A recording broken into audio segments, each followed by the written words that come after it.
আজ নিয়ে চলে এসেছি মা কল্যাণেশ্বরী মন্দিরের একটি নতুন ভিডিও নিয়ে। এটি আমার বর্ষার মাইথন ভ্রমণ পর্বের দ্বিতীয় ভাগ। কল্যাণেশ্বর মন্দির আসতে গেলে আপনাকে আসতে হবে আসানসোল।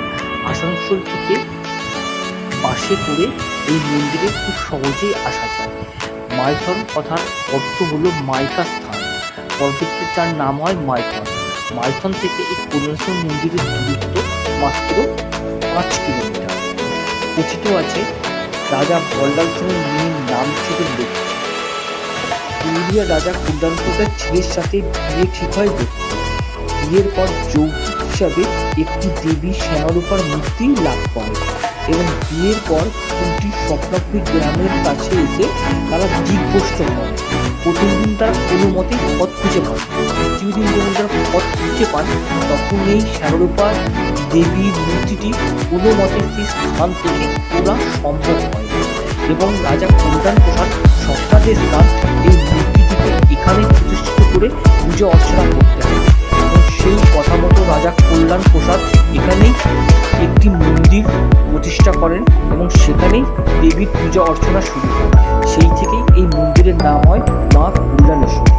এছাড়াও বর্তমান এই মন্দিরের জায়গায় ছিল গভীর জঙ্গল, পাশ দিয়ে বয়ে যেত একটি ছোট নদী।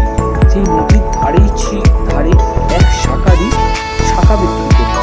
গ্রামেরই এক বধূ সেই শাখারির কাছে শাখা পড়েন। শাখারি যখন তার কাছে টাকা চান তখন বধূটি তাকে বলেন টাকা নেওয়ার জন্য তাকে যেতে হবে সবলপুর গ্রামেরই ব্রাহ্মণ তার বাবা দেবনাথ চট্টোপাধ্যায়ের কাছে।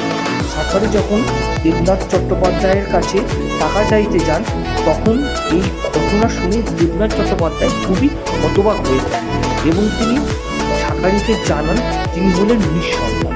তখন তিনি শাখারিকে নিয়ে সেই নদীর ধারে এসে উপস্থিত এবং সেখানে তিনি সেই বধূটিকে দেখতে পান না, দেখতে পান পাথরের মধ্যে রয়ে গেছে মায়ের আলতা পরা পায়ের ছাপ।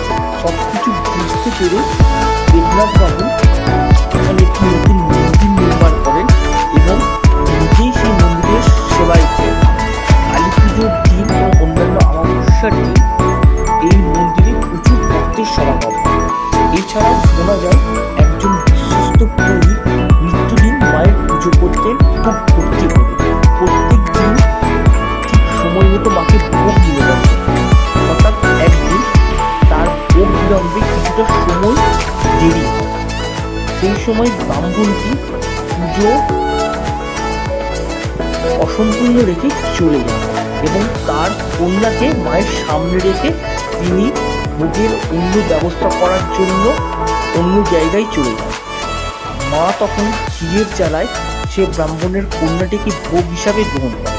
ব্রাহ্মণ যখন ফিরে আসেন তখন এই দৃশ্য দেখে তিনি কন্যা শোকে হতাশাগ্রস্ত হয়ে পড়েন।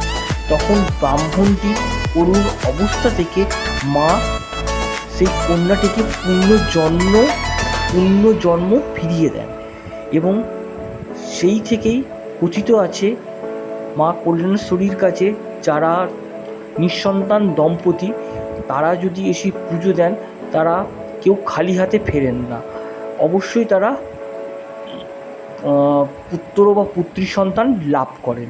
মা কল্যাণেশ্বরী মন্দিরটি খুবই জাগ্রত। এটি বলতে পারেন পশ্চিম বর্ধমান জেলার অন্যতম একটি সতীপীঠ, বলা যায় 51 সতীপীঠেরই একটি অংশ। আপনারা যদি কল্যাণেশ্বরী মন্দিরে আসতে চান অবশ্যই আসতে পারেন। বর্ষাকালে এবং শীতকালে এখানকার প্রাকৃতিক পরিবেশ খুবই সুন্দর। আপনাদের কল্যাণেশ্বরী মন্দিরে আসতে হলে প্রথমে আসতে হবে আসানসোল শহরে। আসানসোল থেকে মাইথনগামী যে কোনো বাসে চেপে আপনারা চলে আসতে পারেন কল্যাণেশ্বরী মন্দিরে। আসানসোল বাসস্ট্যান্ড থেকে প্রতি 30 মিনিট অন্তর বাস ছাড়ে কল্যাণেশ্বরী মন্দিরের জন্য।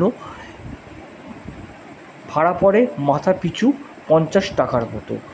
আপনাদের যদি আমার এই ভিডিওটি ভালো লেগে থাকে তাহলে অবশ্যই আমার এই চ্যানেলটিকে সাবস্ক্রাইব করে দেবেন এবং আরও এরকম অনেক নিত্য নতুন ভিডিও পেতে আমার চ্যানেলটিকে অবশ্যই সাবস্ক্রাইব করে দেবেন এবং এই ভিডিওটিতে অবশ্যই একটি লাইক দিয়ে দেবেন। ধন্যবাদ।